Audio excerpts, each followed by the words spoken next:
Hello friends. आज हम market का एक most important form monopoly market को आज हम कवर करेंगे। और मोनोपोली मार्केट का एक ऐसा फीचर है जिससे हर साल एग्जाम में आपको क्वेश्चन देखने को मिलेंगे, चाहे वो शॉर्ट फॉर्म है या लॉन्ग फॉर्म में, आपको क्वेश्चन तो देखने को मिलेंगे। तो वो फीचर्स क्या है, इसे जानने के लिए वीडियो को, और हाँ, वीडियो थोड़ा लेट से मैं अपलोड कर रही हूँ, थोड़ा भी बिजी थी जिसकी वजह से मैं वीडियो बना नहीं पा रही थी, बट अब फाइनली मैं टाइम को मैनेज कर ली हूँ और वीडियो अब आएगी हर टॉपिक पे। साथ ही साथ किसी को अगर नोट चाहिए तो मेरे टेलीग्राम चैनल पे वो ज्वाइन कर सकते हैं। वहाँ पे मैं इसकी पीडीएफ, हैंड रिटेन नोट्स की पीडीएफ में वहाँ पे अपलोड करती रहती हूँ। और अगर आपको चाहिए तो प्लीज आप हमारे टेलीग्राम चैनल को ज्वाइन कर सकते हैं। इसका लिंक मैं चैनल के डिस्क्रिप्शन में दे दूंगी, आप वहां से जाके हमारे चैनल को ज्वाइन कर सकते हैं। जहाँ तो चलिए वीडियो को स्टार्ट करते हैं कि मोनोपोली मार्केट होता क्या है। तो जैसा कि हमने प्रीवियस वीडियो में क्या पढ़ा था, जो हमारा ये मार्केट होता है, इनके कितने फॉर्म पढ़े थे आपको याद होगा। तो हमने मार्केट के 4 फॉर्म पढ़े थे, एक परफेक्ट कंपटीशन का मार्केट, एक मोनोपोली मार्केट, और एक ओलिगोपोली मार्केट, और एक मोनोपोलिस्टिक मार्केट। आज हम पढ़ेंगे monopoly market. Mono perfect competition में हमने क्या पढ़ा था कि परफेक्ट कंपटीशन में हमने पढ़ा था कि इसमें जो प्राइस होती है वो डिमांड एंड सप्लाई के थ्रू डिटरमाइंड होती है, इट मीन मार्केट के थ्रू। बट क्या मोनोपोली मार्केट में होता है ऐसा? नहीं। मोनोपोली मार्केट में क्या होती है, मोनोपोली मार्केट में जो प्राइस है वो फर्म द्वारा ही डिटरमाइंड होती है। परफेक्ट कंपटीशन में क्या होता है, पहले हम बेसिक समझ रहे हैं। पहले हम आपको बेसिक बता रहे हैं कि परफेक्ट कंपटीशन और मोनोपोली मार्केट में आखिर डिफरेंस क्या है। इसके बाद हम समझेंगे कि मोनोपोली मार्केट होता क्या है। तो जो परफेक्ट कंपटीशन मार्केट है, इसमें जो प्राइस है वो डिमांड एंड सप्लाई के थ्रू डिटरमाइंड हो रही थी, इट मीन इंडस्ट्री की। बट मोनोपोली में बात करें तो मोनोपोली में क्या होता है, जो यहाँ पे जो प्राइस होती है वो फर्म डिसाइड करती है। क्योंकि मोनोपोली जो एक ऐसा वर्ड है जहाँ पे जो दो शब्द मिलकर बना, one plus right, mono plus poly, it means एक ऐसा मार्केट जहाँ पे क्या है, मार्केट में बस एक ही सिंगल सेलर हो और उसका कोई भी सब्स्टिट्यूट ना हो, इट मीन वहाँ पे कोई कंपटीटर नहीं होता है। इसलिए यहाँ पे जो फर्म होती है वही प्राइस डिसाइड करती है। बट परफेक्ट कंपटीशन में ऐसा नहीं होता है, और यहाँ पे जो प्राइस है, फर्म सिर्फ यहाँ पे प्राइस टेकर होती है और यहाँ पे फर्म प्राइस मेकर भी होती है। तो मोनोपोली मार्केट को आज हम कवर करेंगे। तो चलते समझते हैं कि मोनोपोली मार्केट होता क्या है। सबसे पहले हम डेफिनेशन को समझते हैं। मोनोपोली, मोनोपोली दो शब्दों से मिलकर बना है, mono plus poly. Mono means one, it mean single, और पोली मतलब होता है राइट, इट मीन एक सिंगल सेलर। तो यानी कि ये मार्केट की ऐसी सिचुएशन है जहाँ पे जो प्रोडक्ट होता है उसका बस एक सिंगल सेलर हो, एक ही सेलर हो। यहाँ पे बहुत सारे सेलर नहीं होते हैं परफेक्ट कंपटीशन के जैसे। यहाँ पे क्या होती है, एक सिंगल सेलर होता है और उसी के पास पूरी मार्केट का क्या होता है, कंट्रोल होता है। तो उसे हम मोनोपोली कहते हैं। हम अगर दूसरे वर्ड में कहें तो मोनोपोली मार्केट की एक ऐसी सिचुएशन है जहाँ पे क्या होती है, एक सिंगल सेलर होता है, एक ही सेलर होता है, और उसका जो प्रोडक्ट होता है उस पर पूरी जो इंटायर प्रोडक्ट है उन पे उसका क्या होता है, कंट्रोल होता है। और कोई भी इसका क्लोज सब्स्टिट्यूट नहीं होता है, जिसकी वजह से कोई भी कंपटीशन नहीं होता है, यानी कि कोई भी कंपटीटर इसका नहीं होता है। तो मोनोपोली मार्केट में एक ही सेलर होता है, इसलिए उसका कोई भी कंपटीटर नहीं होता। इसलिए अगर वो चाहती है कि अगर हम अपनी प्राइस को इंक्रीज करना, तो वो अपनी प्राइस को इंक्रीज कर सकता है। अगर वो चाहता है कि अपनी प्राइस को डिक्रीज करना, तो वो अपनी प्राइस को डिक्रीज कर सकता है, क्योंकि उसके पास एक सिग्निफिकेंट पावर है। अगर हम सिंपल वर्ड में कहें तो मोनोपोली में क्या होता है, कि हमने परफेक्ट कंपटीशन में पढ़ा था कि यहाँ पे जो फर्म होती है, यहाँ पे जो फर्म होती है वो क्या होती है, प्राइस टेकर होती है। और जो इंडस्ट्री होती है वो क्या होती है, प्राइस मेकर होती है। पर मोनोपोली में नहीं होता है। मोनोपोली में एक सिंगल क्या होता है, मोनोपोली में क्या होता है, एक सिंगल सेलर होता है। तो मोनोपोली में सिंगल सेलर होने के नाते यहाँ पे जो फर्म और जो इंडस्ट्री है, इसमें फर्म और इंडस्ट्री में की, यहाँ पे जो फर्म और इंडस्ट्री है इसमें कोई भी डिफरेंस नहीं होता। इट मीन्स यहाँ फर्म ही क्या होती है, इंडस्ट्री होती है, और इंडस्ट्री ही यहाँ पे फर्म होती है।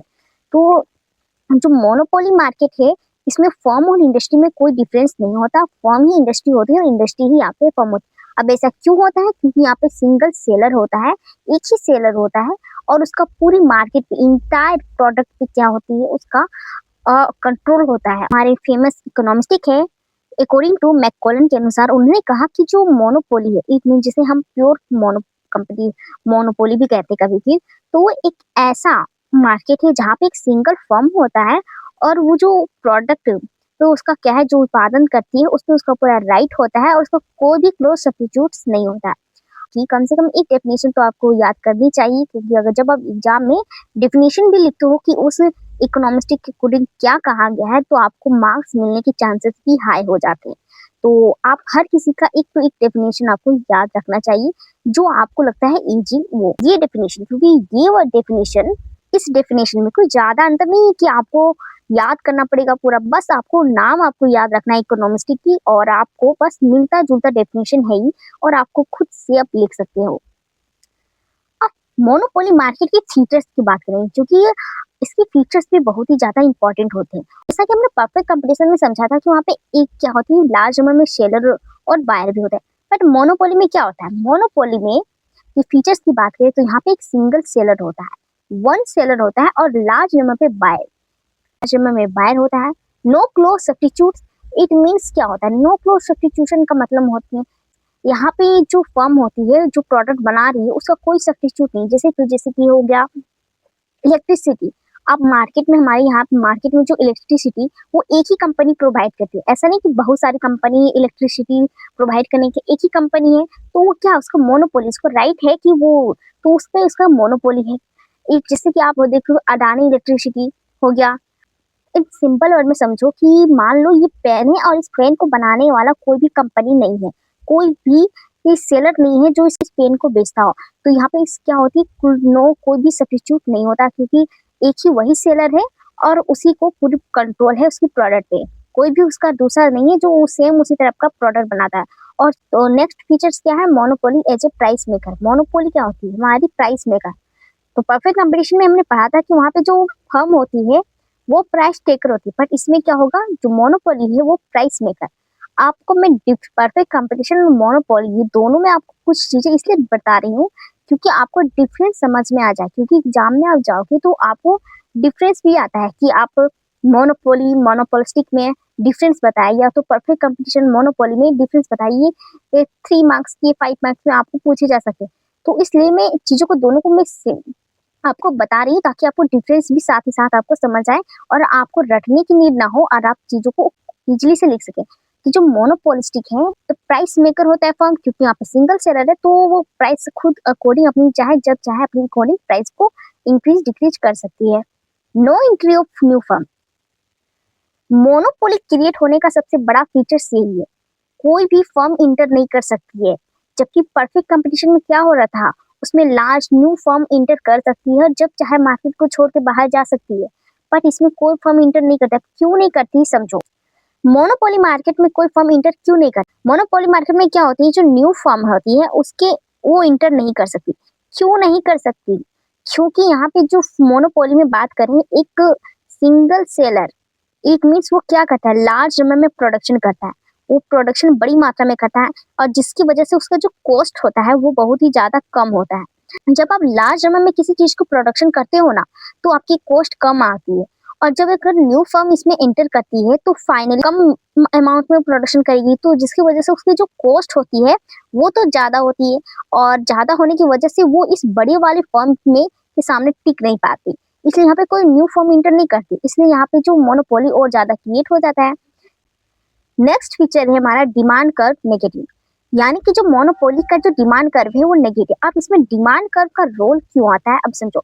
जैसा कि हमने पढ़ा कि मोनोपोली मार्केट में एक सिंगल सेलर होता है और उसी का प्राइस पे कंट्रोल होता है, बट क्या उसका प्राइस और सप्लाई ये दोनों को क्या एक टाइम पे वो कंट्रोल कर सकती है, नहीं, वो एक टाइम पे दोनों को कंट्रोल नहीं कर सकती। अगर वो चाहती है कि हमें सप्लाई को बढ़ाना होगा तो उसे प्राइस कम करना होगा, अगर वो चाहती नहीं हमें प्राइस बढ़ाना है तो उसे सप्लाई कम करना होगा।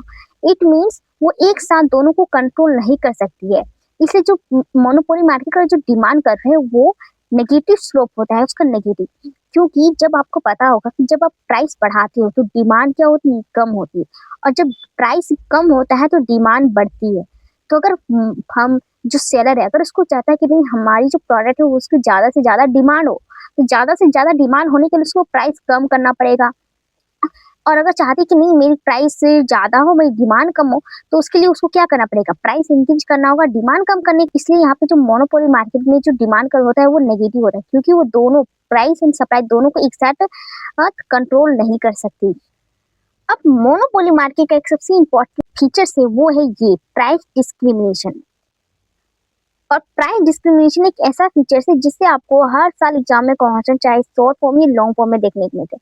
तो प्राइस डिस्क्रिमिनेशन होता क्या है? प्राइस डिस्क्रिमिनेशन का मतलब होता है कि एक जो सेलर है, सिंगल सेलर है, वो एक सिंगल प्रोडक्ट को डिफरेंट कंज्यूमर को डिफरेंट प्राइस पे बेचे।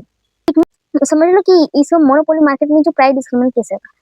तो पहले एक बंदा आ रहा है, उसका आउटपुट पूरा ठीक ही लग रहा है जैसे कि रिच फैमिली का। तो जो सेलर होता है उसको लगता है कि यस, इससे प्राइस हमें ज्यादा चार्ज करना चाहिए क्योंकि ये हमें मना नहीं करेगा, सीधे दे देगा। तो उससे प्राइस ज्यादा करता है सेम प्रोडक्ट का। बट उसी के अलावा दूसरा और प्रोडक्ट से आता है बंदा, दूसरा आदमी आता है, वो तो उसका आउटपुट थोड़ा लगता है मीडियम क्लास का, तो वो उससे कम प्राइस लेता है। तो इसमें क्या हुआ, एक ही प्राइस को इसमें क्या हुआ, एक ही प्रोडक्ट को हमने डिफरेंट डिफरेंट सेलर को क्या है डिफरेंट डिफरेंट प्राइस पे दे दी। इसलिए यहाँ पे जो मोनोपोली मार्केट में प्राइस डिस्क्रिमिनेशन होता है। पर जो गवर्नमेंट होती है वो भी इस पे कुछ रेस्ट्रिक्शन लगाती है, क्योंकि अगर अब बहुत लार्ज नंबर में अगर मोनोपोली मार्केट है, अभी बात करूँ तो इंडिया में मोनोपोली मार्केट एग्जिस्ट नहीं करता। कुछ मात्रा में आपको देख लो, कुछ कुछ कंपनी होती है, अडानी इलेक्ट्रिसिटी, ये सब में मोनोपोली मार्केट मोनोपोली है, बट उसमें भी कुछ रेस्ट्रिक्शन लगा हुआ है। क्योंकि अगर मोनोपोली आएगा तो सब अपनी मर्जी से प्राइस चार्ज करेंगे और जिससे इकोनॉमी हमारी इम्बैलेंस हो जाएगी। इसलिए मोनोपोली मार्केट है इंडिया में एग्जिस्ट नहीं करती। और इंडिया में कौन सा मार्केट पाया जाता है वो हमें आगे मार्केट का फॉर्म है, उन्हें हम समझेंगे। अब ये तो मैंने बात कर ली कि मोनोपोली होता क्या है, मोनोपोली के फीचर्स क्या है, और मोनोपोली आखिर अराइज होता क्यों है, इसकी कारण क्या है। तो इसको वजह से समझो। लीगल मोनोपोली, ये गवर्नमेंट द्वारा कुछ हमें राइट्स होती है, यानी कि कुछ लोग क्या होते हैं अपने लाइसेंस दे देती है, तो उनको मोनोपोली राइट्स। अब जिन लोगों को लाइसेंस प्राप्त है, और उस लाइसेंस प्राप्त होने का मतलब क्या है कि सेम वही प्रोडक्ट अब कोई भी कंपनी नहीं बना सकता, उसको लाइसेंस मिल चुका है, तो वहाँ पे उसको मोनोपोली है। वो और लाइसेंस मिलने की वजह से वो अपनी प्राइस को जितनी चाहे उतनी वो इंक्रीज कर सकता है, वो उस पर डिपेंड करता है। तो यहाँ पे कुछ पेटेंट्स हो गए, गवर्नमेंट लाइसेंस लगा देती है, कॉपीराइट लगा देती है सभी लोग। तो ये एक कारण होता है मोनोपोली क्रिएट होने का। दूसरा है सेंट्रलाइज ऑफ लो मटेरियल। हमें प्रोडक्शन करना है तो इसके लिए हमें रॉ मटेरियल चाहिए, और रॉ मटेरियल समझ लो कि कोई स्पेसिफिक एरिया में, तो वहाँ का जो राइट्स है वहाँ के पर्सन को हो गया, एक वहाँ पे क्या मोनोपोली क्रिएट होगी। जैसे कि आप समझ सकते हो एक एग्जाम्पल, जब इंडिया का पार्टीशन से पहले की बात है, इंडिया में विभाजन से पहले जो बंगाल था, उनको जूट इंडस्ट्री का मोनोपोली था। इट मीन जूट इंडस्ट्री का जो राइट था, जूट प्रोडक्शन का वो किसको था, बंगाल को था। लेकिन यहाँ पे क्या हुआ, जो एक स्पेसिफिक एरिया होता है वहाँ पे अगर कुछ प्रोडक्शन करने की जो रॉ मटेरियल है, वहाँ के जो पर्सन उसको वहाँ पे राइट्स मिल जाता है, कंट्रोल होता है, इसमें मोनोपोली होता है। तो इसकी वजह से मोनोपोली क्रिएट होता है। कुछ रिसोर्सेज ऐसे होते हैं जिसमें क्या है गवर्नमेंट हस्तक्षेप नहीं कर सकती, उसमें कोई भी रेस्ट्रिक्शन नहीं लगा सकती है, तो इसलिए वहाँ पे जो मोनोपोली क्रिएट हो जाती है। इकोनॉमिक्स ऑफ स्केल की बात करें, जैसे कि आप कोई फर्म जो लार्ज नंबर में प्रोडक्शन कर रही है और उसका कंपटीटर में कोई भी फर्म खड़ा नहीं होगा, यानी कि कोई भी फर्म सेम प्रोडक्ट बनाने के लिए नहीं आएगी, क्योंकि वो लार्ज नंबर में प्रोडक्शन कर रहा है तो उसका कॉस्ट तो कम आएगा।